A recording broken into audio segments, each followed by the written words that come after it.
Another common fault in the amateur game is that players often find themselves in good positions and then fail to link their movement to the shot. So the couple of examples we've got here are Alex and John trying to hit drop shots to the front of the court. Now, the one where Alex goes all the way to the front of the court, he's done all the hard work, he's done some really good things, but he's so eager to get onto the ball at the front that he's charged to the front, got there, ends up getting static, waiting for the ball, and then ends up just trying to rely solely on his racket work and fluffs it as he's lifting his body weight up and then pops the ball into the tin. Similarly, John creates a weak ball in the middle and again just lifts up from a static position and pops the ball into the tin. So there's nothing more frustrating than earning that good position, doing all the hard work in a rally, creating the opportunity, and then hitting the ball off the frame into the floor. The reason the ball is catching the frame is because there's this upward motion and this disconnect from the stepping and the hitting, from that lunge that would ordinarily transfer the racket head through the ball. Suddenly, by being static and lifting up, the racket's going in different directions, and that's why the ball hits the frame and dissipates off into the floor.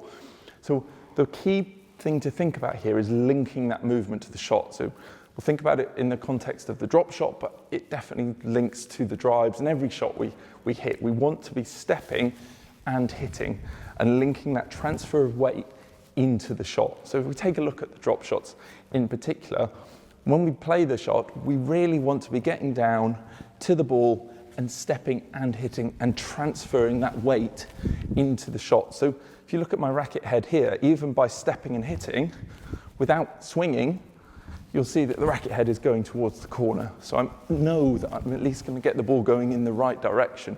If I'm stood static and then doing that, I'm requiring so much skill in my hand to get the ball exactly where I want to go. By linking movement to the shot and then stepping and hitting through it, I know that I'm going to get that ball going to the corner. So think about when you're on court, is my lunge linking to my shot? Am I able to step and hit? When you have your racket up, you want to be starting the swing just as your foot goes down. So that means at the point of impact, you're nice and still and stable, but you're generating some force.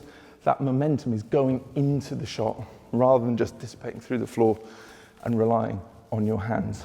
It's the same thing when we look to drive. You're going to be far more effective if you're able to step and hit through your shot rather than getting there too early and then swinging.